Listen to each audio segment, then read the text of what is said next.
히브리서 9장 1에서 28절 말씀입니다. 9장 첫 언약에도 섬기는 예법과 세상에 속한 성소가 있더라. 예비한 첫 장막이 있고 그 안에 등잔대와 상과 진설병이 있으니 이는 성소라 일컫고, 또 둘째 휘장 뒤에 있는 장막을 지성소라 일컫나니 금향로와 사면을 금으로 싼 언약궤가 있고 그 안에 만나를 담은 금 항아리와 아론의 쌍난 지팡이와 언약의 돌판들이 있고 그 위에 속죄소를 덮는 영광의 그룹들이 있으니 이것들에 관하여는 이제 낱낱이 말할 수 없노라. 이 모든 것을 이같이 예비하였으니 제사장들이 항상 첫 장막에 들어가 섬기는 예식을 행하고, 오직 둘째 장막은 대제사장이 홀로 1년에 한 번 들어가되 자기와 백성의 허물을 위하여 드리는 피 없이는 아니하나니, 성령이 이로써 보이신 것은 첫 장막이 서 있을 동안에는 성소에 들어가는 길이 아직 나타나지 아니한 것이라. 이 장막은 현재까지의 비유니 이에 따라 드리는 예물과 제사는 섬기는 자를 그 양심상 온전하게 할 수 없나니, 이런 것은 먹고 마시는 것과 여러 가지 씹는 것과 함께 육체의 예법일 뿐이며 개혁할 때까지 맡겨둔 것이니라. 그리스도께서는 장래 좋은 일의 대제사장으로 오사 손으로 짓지 아니한 것 곧 이 창조에 속하지 아니한 더 크고 온전한 장막으로 말미암아 염소와 송아지의 피로 하지 아니하고 오직 자기의 피로 영원한 속죄를 이루사 단번에 성소에 들어가셨느니라. 사랑하는 형제 여러분, 9월 15일 목요일 저녁 목상에 오신 것을 환영합니다. 8장에서부터 10장까지는 대제사장으로서의 그리스도의 사역이 구약의 제사장들의 사역과 비교할 때에 월등히 우월하다는 것을 가르치고 있습니다. 8장에서는 그리스도의 중보 사역은 더 좋은 새 언약에 따라 하늘의 참 장막에서 자신을 올려드림으로써 모든 믿는 자에게 성령을 보내어 더 좋은 언약의 중보자가 되심을 말했습니다. 9장은 불완전한 첫 언약의 제사에 비해 완전한 새 언약의 피 제사는 단 한 번으로 완성되는 완전한 제사임을 밝히고 있습니다. 먼저 5절까지는 구약시대의 성막의 모양과 설비를 보여주고 있는데요. 5절 이제 낱낱이 말할 수 없노라 라고 하는 말은 다양한 성물들과 섬기는 예법 등에 대하여는 이미 구약 성경에 나타난 바 이제 와서 낱낱이 설명할 것은 없다는 것이죠. 낱낱이 설명할 목적이 아니라 이 모든 것을 6절에 이 모든 것을 이같이 예비하였으니, 그러한 것들이 새 언약의 모형이라는 점을 말하고자, 예비된 모형이라는 것을 말하고자 여기서는 상세한 설명을 유보하는 것입니다. 즉 히브리서는 히브리인 즉 유대인들을 대상으로 쓴 그림으로 구약의 성막에 대해 이 글의 독자들이 이미 알고 있다는 전제하에 하는 말입니다. 그러니 성막을 모르는 이방인들은 대략적인 성막의 그림이라도 보면서 들어야 하겠죠. 그래서 그림을 보도록 하겠습니다. 이렇게 성막 전체 모양이고요. 동문으로 들어가면 번제단이 있고 물두멍이 있고 여기가 성막이 있습니다. 성소와 지성소 위에서 하나님의 구름이 이제 피어오르고요. 자, 이렇게 성막이 있는데 성막의 이 본체인 성막 부분을 보면 이렇게 첫째 휘장 뒤에 첫 장막 2절에 첫 장막이라고 말하고 있죠. 그래서 성소를 첫 장막이라고 말하고 있어요. 첫째 휘장 뒤에 첫 장막, 둘째 휘장 뒤에 둘째 장막이라고 지성소를 둘째 장막이라고 표현하고 있습니다.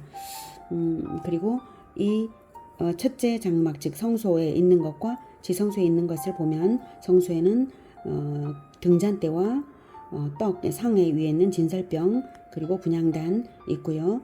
지성소에는 언약궤가 있습니다. 등잔대 또는 금등대이고요. 그리고 진설병상입니다. 그리고 분향단이고요. 언약궤입니다. 이렇게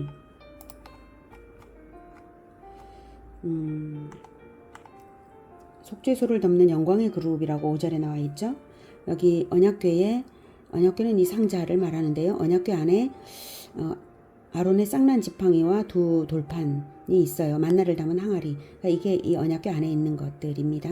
그리고 속죄소를 덮는 두 그룹 영광의 그룹이 바로 이 두 그룹이고요. 천사죠. 이 속죄소 뚜껑과 한 덩어리로 만들어진 것입니다. 속죄소를 덮고 있어요. 이렇게 날개로요. 네. 그리고 성소의 모양을 이제 휘장을 바로 들어갔을 때 바라다 보이는 성소의 모양이 이렇습니다. 등대, 진설병상, 분향단, 지성소 휘장 넘어 언약궤. 자, 그런데요, 금향로 즉 금향단은 성소에 있는 것인데 마치 지성소에 있는 것처럼 언급한 부분이 인상적인데요. 3, 4절에 또 둘째 휘장 뒤에 있는 장막을 지성소라 일컫나니 금향로와 즉 지성소에 금향로와 사면을 금으로 싼 언약궤가 있다, 이렇게 표현이 되고 있어요. 금향로는 분명히 지성소가 아니라 성소에 있습니다. 비록 휘장으로 가려져서 언약궤가 안 보이죠. 예, 금향로 있는 데서는 이렇게 안 보이지만 금향단과 언약궤는 마주해서 짝을 이루고 있습니다. 금등대와 진설병상이 짝을 이루듯이 말이죠. 금등대와 떡상의 짝이 밝혀 가르침과 배워 받아먹음을 의미한다면, 즉 금등대가 밝혀 진리의 빛을 밝혀주니까 그 밝은 데서 떡상에서 떡을 먹을 수가 있는 것이죠. 그래서 밝혀 가르침과 배워 받아먹음이 짝이에요. 이렇게 의미한다면 언약궤와 금향단과 언약궤의 짝은 언약의 말씀이 있기 때문에 그 말씀을 바라고 언약의 성취를 바라고 기도하는 기도와 말씀의 짝입니다. 기도는 회개의 기도와 언약을 믿어서 성취를 간구하는 기도가 중요하죠. 그러므로 언약궤를 향하고 있고 1년에 단 한 번 번제단의 피와 함께 지성소에 금향로가 들어갑니다. 그래서 금향로와 언약궤의 긴밀한 관계가 있는 것이죠. 언약궤에 있는 데까지 들어가는 것은 오직 금향로입니다. 그래서 이 긴밀한 관계를 나타내느라 금향로가 마치 지성소에 있는 것처럼 표현한 것입니다. 금향단 전체가 들어가는 건 아니고요. 금향단에 있는 금향로가 금향단에서의 불을 가지고 이제 안에 들어가는 것이니까요. 네, 그래서 마치 지성소에 있는 것처럼 표현한 것입니다. 그것은 하나님께서 이제 금향단에서 분향할 때 그 기도를 비록 눈앞에 보이진 않지만 언약궤에 계신 하나님께서 바로 자기 앞에 이제 기도하는 성도가 있는 것처럼 받으신다는 의미도 되겠습니다. 8절. 염소와 황소의 피와 및 암송아지. 네, 8절부터는 제가 읽겠습니다. 8절에서 성령이 이로써 보이신 것은 첫 장막이 서 있을 동안에는 성소에 들어가는 길이 아직 나타나지 아니한 것이라. 이 장막은 현재까지의 비유니 이에 따라 드리는 예물과 제사는 섬기는 자를 그 양심상 온전하게 할 수 없나니 이런 것은 먹고 마시는 것과 여러 가지 씻는 것과 함께 육체의 예법일 뿐이며 개혁할 때까지 맡겨둔 것이니라. 네, 여기서 8절에 성령이 이로써 보이신 것은 첫 장막이 서 있을 동안에 성소에 들어가는 길이 아직 나타나지 아니한 것이다. 이것은 첫 장막은 성소를 말하고요. 성소에 들어가는 길이 아직 나타나지 아니한 것이다 라는 말. 이때 이 성소는 지성소예요. 지성소에 들어가는 길이 아직 나타나지 아니한 것이다. 이건데 휘장으로 막혀서 나타나지 않았다는 의미죠. 표면적으로는 그런 의미인데요. 그런데 첫 장막이 서 있을 동안에 라고 표현한 점으로 미루어서 성막 제도가 서 있을 옛 언약의 시대 동안에는 아직 하늘 성소에 들어가는 길이 나타나지 않은 시점이라 라는 의미를 담고 있습니다. 즉 예수님께서 십자가에서 운명하실 때 성소 휘장이 둘로 찢어졌는데요. 이때 성소 휘장은 성소와 지성소 양쪽 휘장이 동시에 찢어진 것으로 보고요. 이 성소 휘장을 하나님께서 둘로 찢으셨는데요. 하나님께서는 성소 휘장을 찢으심으로써 구약시대의 제사법과 모든 의식법을 철폐하신 것입니다. 십자가의 완전한 제사를 받으심으로써 과거의 의식법 철폐는 필연적인 것이고요. 더 이상 과거 시대의 제사법으로 경배받지 않으심을 나타내셨고 누구든지 새로운 예배는 하늘 성소에 그리스도의 보혈을 들고 누구든지 들어갈 수 있는 영과 진리의 예배인 것을 성소 휘장을 찢으심으로써 나타냈죠. 그래서 9절에서 이 장막은 이 장막은 현재까지의 비유니, 구약의 제사법은 하나님을 만나는 예법이 어떠해야 함을 가르치는 비유일 뿐이니 여러 가지 정결례나 생활 의식법을 포함해서, 즉 여기 정결례들이 있죠. 뭐 예물과 제사, 그다음 먹고 마시는 것, 여러 가지 씻는 것 등등 육체의 예법들을 포함한 이 모든 것을 포함해서 그저 육체의 예법일 뿐이다. 육체의 예법일 뿐이며 개혁할 때까지 맡겨둔 것이니라. 즉 복음의 시대 그리스도의 모범과 교훈으로 대체될 때까지만 필요했던 것입니다. 즉 그리스도의 모범과 교훈을 시각적으로 직관할 수 있는 시스템으로 구약시대 때는 성막이 주어졌던 것이에요. 그런데 이제는 그리스도께서 그 예표들을 자기 자신의 삶과 죽음으로 완성시켜서 하나님께 올려드린 것입니다. 12절 오직 자기의 피로 영원한 속죄를 이루사 단번에 성소에 들어가셨느니라. 예수님의 헌신은 그러나 구약의 완성 정도에 머무르신 것이 아닙니다. 11절에 그리스도께서는 장래 좋은 일의 대제사장으로 오사, 장래 좋은 일의 대제사장으로 오사. 구약 이스라엘이 가나안 땅을 받았다면 신약의 새 이스라엘은 새 하늘과 새 땅을 받는 정도로 차원이 다르게 더 좋은 일의 대제사장으로 오신 것입니다.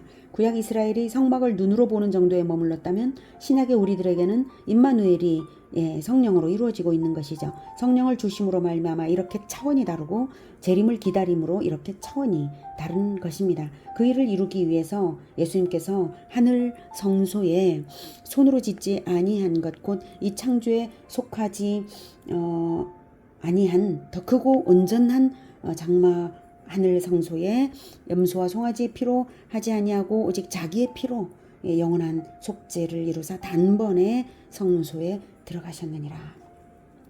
자기의 피를 들고 영원한 제사를 단번에 드리시고 지금도 구속사역을 하나님 보좌 우편에서 계속하고 계신 것입니다. 13절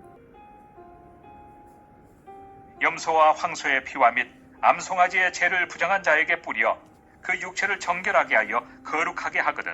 하물며 영원하신 성령으로 말미암아 흠없는 자기를 하나님께 드린 그리스도의 피가 어찌 너희 양심을 죽은 행실에서 깨끗하게 하고 살아계신 하나님을 섬기게 하지 못하겠느냐. 네, 암송아지의 죄를 부정한 자에게 뿌려 이것은 거룩하게 한다는 것은 이렇게 해서 거룩하게 한다는 것은 붉은 암송아지를 불태운 재로 정결수를 만들어 뿌리면 약식 속죄제로 인정해 주신 규례가 있습니다. 정결수를 육체에 뿌리는 것으로도 그 영혼이 거룩하게 되었는데 그리스도의 피가 어찌 그렇게 못하겠냐 이것입니다. 그리스도의 피는 14절에 영원하신 성령을 부어주시는 권능의 피입니다. 영원하신 성령으로 말미암아 영원하신 성령을 믿는 자에게 부어주시려고 십자가에서 피를 흘리셨고 이제 성령께서 믿는 자 각각에게 영원토록 역사하시는데 어찌 너희 양심이 죽은 행실에서 여전히 죽은 행실 가운데서 있을 수가 있느냐. 영원하신 성령이 어찌 너희로 하여금 살아계신 하나님을 섬기게 하지 못하겠느냐. 만약 못하고 있다면 그 사람은 구원받은 자가 아닌 것이죠. 구원받았다면 그리스도의 대속의 피로 구원받았다면 성령 받은 것이고 성령 받았다면 성령의 인도를 받는 것이고 그렇다면 죽은 행실이 되살아나지는 않을 것이다. 하나님을 안 섬길 수도 없을 것이다. 이 말입니다. 15절 이로 말미암아 그는 새 언약의 중보자시니 이는 첫 언약 때 범한 죄에서 속량하려고 죽으사 부르심을 입은 자로 하여금 영원한 기업의 약속을 얻게 하려 하심이라. 네, 이로 말미암아 즉 성령으로 말미암는 새롭게 하심과 섬기게 하심을 위하여 새 언약의 중보자가 되셨습니다. 이 새 언약으로 인한 속량은 구약의 속량과 구약의 기업과 그 차원이 다릅니다. 첫 언약 때의 구약의 불완전함으로 말미암아 구약 시대 때는 속량되지 못했던 죄들까지 다 속량하려고 죽으셨습니다. 그 죄들은 구약 이스라엘만 아니라 모든 열방의 모든 문화 속에 살아가는 모든 사람들의 죄들입니다. 그런 모든 죄를 속량하시는 피가 바로 그리스도의 피입니다. 부르심을 입은 자, 즉 하나님의 부르심에 순종으로 반응하며 믿고 회개하는 자들에게는 복음을 들을 때 하나님께서 나를 부르시는구나, 그 부르심을 입었구나 하는 것을 깨닫고 순종하여 믿고 회개하는 자에게는 모든 죄를 속량하시고 영원한 기업의 약속을 얻게, 새하늘과 새 땅을 얻게 하십니다. 16절. 유언은 유언한 자가 죽어야 되나니 유언은 그 사람이 죽은 후에야 유효한즉 유언한 자가 살아있는 동안은 효력이 없느니라. 이러므로 첫 언약도 피 없이 세운 것이 아니니. 네, 유언은 일종의 언약인데요. 유언한 자의 죽음과 동시에 실효성이 나타나는 언약입니다. 유언이 그렇게 반드시 죽음을 필요로 하듯이 첫 언약도 피로써, 새 언약도 피로써 세운 것입니다. 첫 언약은 그리스도의 피를 예표하는 짐승의 피로써, 새 언약은 그리스도 자신의 피로써 세운 것입니다. 19절부터는 그 첫 언약의 핏부림을 먼저는 설명을 합니다. 19절. 모세가 율법대로 모든 계명을 온 백성에게 말한 후에 송아지와 염소의 피 및 물과 붉은 양털과 우슬초를 취하여 그 두루마리와 온 백성에게 뿌리며 이르되 이는 하나님이 너희에게 명하신 언약의 피라 하고 또한 이와 같이 피를 장막과 섬기는 일에 쓰는 모든 그릇에 뿌렸느니라. 율법을 따라 거의 모든 물건이 피로써 정결하게 되나니 피 흘림이 없은즉 사함이 없느니라. 네, 모세가 이제 언약식 때, 신의 잔 언약식 때 행했던 그것을 말하고 있죠. 구약 율법이 명한 규례들이 이렇듯 피 없이 정결해지는 법은 없다는 원리를 가르친 것입니다. 피 흘림이 없은즉 사함이 없습니다. 언약은 반드시 피로써 세워진 것이고, 그래서 피로써 그 언약을 어긴 죄값을 갚아야만 되는 것입니다. 그러므로 새 언약 역시 피가 요구되는데요. 새 언약의 차원이 옛 언약보다 훨씬 나은 것이니 새 언약의 피 역시 훨씬 나은 피가 요구되겠죠. 23절. 그러므로 하늘에 있는 것들의 모형은 이런 것들로서 정결하게 할 필요가 있었으나 하늘에 있는 그것들은 이런 것들보다 더 좋은 제물로 할지니라. 그리스도께서는 참것의 그림자인 손으로 만든 성소에 들어가지 아니하시고 바로 그 하늘에 들어가사 이제 우리를 위하여 하나님 앞에 나타나시고. 네, 모형인 구약의 규례는 짐승의 피로 정결하게 했지만 하늘에 있는 그것들은 더 좋은 제물인 그리스도의 피가 필요한 것입니다. 하늘에 있는 그것들, 즉 성도들의 정결은 그리스도의 피가 필요한 것입니다. 이것이 28절에 연결됩니다. 그래서 그렇게 해서 더 좋은 제물로 하기 위해서 손으로 만든 성소에 들어가지 아니하시고, 24절에 손으로 만든 성소에 들어가지 아니하시고 바로 그 하늘에 들어가사 우리를 위하여 하나님 앞에 나타나시고, 28절 이와 같이 그리스도도 많은 사람의 죄를 담당하시려고 단번에 들이신 바 되셨다. 구원에 이르게 하기 위하여 죄와 상관없이 자기를 바라는 자들의 나중에는 두 번째 나타나실 것이다. 이렇게 그리스도 자신의 피로 단번에 제사하신 것인데요. 그 제사가 단번에 드린 것이라는 점은 일회성을 의미하는 것이 아니라 총괄성과 영원성을 의미하는 것입니다. 25절부터 이제 듣겠습니다. 대제사장이 해마다 다른 것의 피로써 성소에 들어가는 것 같이 자주 자기를 드리려고 아니하실지니 그리하면 그가 세상을 창조한 때부터 자주 고난을 받았어야 할 것이로되 이제 자기를 단번에 제물로 드려 죄를 없이 하시려고 세상 끝에 나타나셨느니라. 한 번 죽는 것은 사람에게 정해진 것이요 그 후에는 심판이 있으리니 이와 같이 그리스도도 많은 사람의 죄를 담당하시려고 단번에 들이신 바 되셨고 구원에 이르게 하기 위하여 죄와 상관없이 자기를 바라는 자들에게 두 번째 나타나시리라. 이렇게 단번에 들이신 영원한 제사가 바로 십자가의 죽으심입니다. 그로써 영원하신 성령을 우리 믿는 자들에게 부어주셨고, 성령의 사역은 현재 하나님 우편에 계셔서 중보하시는 그리스도와 연동되어서 우리에게 보혈의 은혜를 계속해서 뿌려주시며 정결하게 하시고 살아계신 하나님을 섬기게 하십니다. 정결함을 주시는 보혈과 성령의 역사가 있기에 성도는 땅을 딛고 살면서도 죄와 상관없이 살아갈 수 있는 것이고요. 마침내 바라고 기다리는 바 재림주 예수님을 맞이할 수 있는 것입니다. 오늘은 불완전한 첫 언약의 제사에 비해 완전한 새 언약의 피 제사는 단 한 번으로 완성되는 영원하고 완전하며 지금도 역사하시는 제사임을 알았습니다. 날마다 그리스도의 보혈의 은혜에 젖어서 성령의 인도를 받으며 더 좋은 언약의 성취를 바라며 살아가는 우리 모두가 되기를 기원합니다. 기도하겠습니다. 하나님, 그리스도의 피는 그 어떤 짐승의 피보다도 완전하며 영원한 제사라는 것을, 단번에 드려진 제사라는 것을 배웠습니다. 하나님, 우리가 그토록 말할 수 없는 은혜를 입게 되었으니 그리스도의 피로 인하여 보내주신 성령의 인도를 우리가 잘 받도록 하겠습니다. 날마다 주님 우리의 심령을 지켜주시고 인도하여 주시고 늘 보혈의 은혜를 뿌려주시고 정결함을 잃지 않게 하시며 살아계신 주 하나님을 날마다 섬길 수 있게 도와주시옵소서. 그래서 진정 참으로 좋은 새 언약의 성취를 맞이하는 그날을 꼭 보게 하여 주시옵소서. 예수님의 이름으로 기도드립니다. 아멘. 이어지는 시간은 개인 기도 시간입니다.